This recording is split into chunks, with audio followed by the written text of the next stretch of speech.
नमस्कार मित्रों, आपको स्वागत करती हूँ हमारे अपने चैनल पे। आज हम पौष माह में पड़ने वाला सफोला एकादशी के बारे में विस्तार से जानेंगे कि कब है सफोला एकादशी और शुभ मुहूर्त पूजा विधि के बारे में। तो चलिए विलंब ना करके वीडियो को आरंभ करते हैं।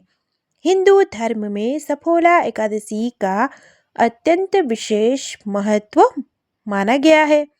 इस दिन किया गया पूजा पाठ, उपवास और दान धर्म व्यक्ति को सफलता, सौभाग्य और मनचाहे फल प्रदान करता है। मान्यता के अनुसार पौष मास के कृष्ण पक्ष की एकादशी तिथि पर सफोला एकादशी मनाई जाती है। ऐसे में उदया तिथि के अनुसार सफोला एकादशी का व्रत 15 दिसंबर सोमवार को रखा जाएगा। सफोला एकादशी का अर्थ है सफलता दिलाने वाली एकादशी। मान्यता है कि जो व्यक्ति इस दिन श्रद्धा और नियम से व्रत करता है, उसके रुके हुए कार्य पूरे होने लगते हैं और जीवन में बनी रुकावटें समाप्त होती है। इस बार सफोला एकादशी का व्रत 15 दिसंबर को मनाई जाएगी। कहा जाता है कि ये एकादशी शिक्षा, नौकरी, व्यवसाय और धन संबंधी क्षेत्र में अटके कामों को गति देती है और किस्मत को अनुकूल बनाती है। ब्रह्म विवर्त पुराण और पद्म पुराण में भी इस व्रत का महत्व विस्तार से बताया गया है, जिसमें कहा गया है कि ये व्रत लक्ष्य सिद्धि और बाधा निवारण के लिए अत्यंत प्रभावी है। सफोला एकादशी व्रत की शुभ मुहूर्त। सफोला एकादशी की तिथि इस बार 14 दिसंबर को शाम 6:49 पर शुरू होगी और 15 दिसंबर को रात्रि 9:19 पर समापन होगा। सफोला एकादशी का पारण 16 दिसंबर को सुबह 7:07 से आरंभ होकर सुबह 9:11 पर समाप्त होगी। सफोला एकादशी की पूजा विधि। सफोला एकादशी के व्रत के लिए 2-3 दिन पहले से ही तैयारी शुरू कर देना चाहिए। भोजन हल्का और सात्विक रखने की सलाह दी जाती है ताकि शरीर और मन दोनों व्रत के लिए सहज हो सके।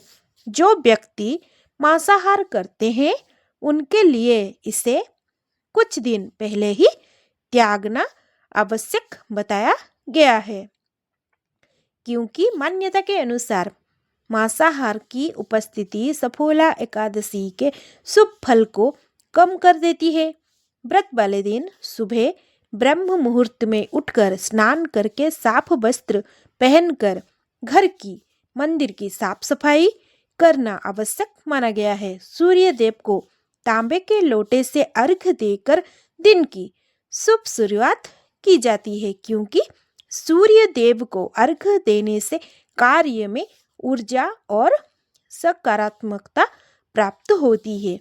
इसके बाद भगवान विष्णु और माता लक्ष्मी की पूजा की जाती है, जिन्हें पीले वस्त्र बिछाकर चौकी पर स्थापित किया जाता है। गंगा जल से स्नान किया जाता है।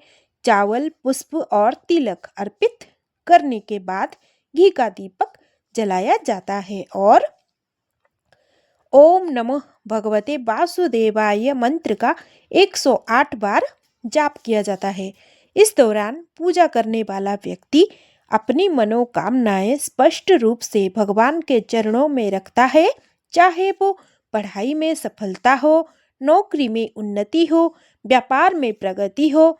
इसके बाद भगवान विष्णु को भोग के रूप में पीले फल जैसे केला, संतरा के साथ घर में बने बेसन के लड्डू या बर्फी अर्पित की जाती है। हर भोग में तुलसी दल रखा जाता है, क्योंकि तुलसी भगवान विष्णु को प्रिय मानी जाती है। दिन भर व्रत रखने वाला व्यक्ति अपनी सेहत के मुताबिक निर्जल, केवल जल या फिर फलाहार का पालन कर सकता है। महत्वपूर्ण यह है कि पूरे दिन मन में भगवान लगा रहे और समय समय पर मंत्रों का जाप किया जाता है ताकि मन और शांत और लक्ष्य प्राप्त केंद्रित हो रहे। जो लोग लंबे समय से किसी अनचाही समस्या से जूझ रहे होते हैं, चाहे कार्य शुरू ना हो पा रहा हो या फिर बीच बीच में बार बार अटक रहा हो, उनके लिए ये एकादशी विशेष रूप से लाभदायक मानी जाती है। छात्रों के लिए भी ये व्रत महत्वपूर्ण है, खासकर उनके लिए जिनकी मेहनत के बावजूद अच्छे अंक नहीं आ रहे हैं या फिर पढ़ाई में मन नहीं लगता है। नौकरी जैसी पेशादारी लोगों के लिए भी ये व्रत करना अत्यंत जरूरी है। करियर में प्रगति के लिए प्रमोशन और प्रतियोगिता में सफलता दिलाने वाला माना जाता है ये सफोला एकादशी का व्रत। यही नहीं, जिन लोगों का व्यवसाय बढ़ नहीं पा रहा है या फिर दिन प्रतिदिन आर्थिक तंगी महसूस हो रही है, उनके लिए सफोला एकादशी धन के नए मार्ग खोलने वाली कही गई है। बहुत से लोग सामान्य एकादशी तो रखते हैं, लेकिन सफोला एकादशी का व्रत और महत्व समझने के बाद ही पता चलता है कि यह व्रत व्यक्ति के जीवन में कितने गहरे सकारात्मक प्रभाव छोड़ सकता है। तो मित्रों, सफोला एकादशी के दिन भगवान श्री हरि विष्णु की विधि विधान के साथ पूजा आराधना करके उनकी कृपा से जीवन में सुख समृद्धि सौभाग्य प्राप्त कीजिए। अगर मेरी ये वीडियो आप सभी को अच्छा लगा तो धन्यवाद। जय श्री हरि विष्णु नारायण, जय माँ लक्ष्मी।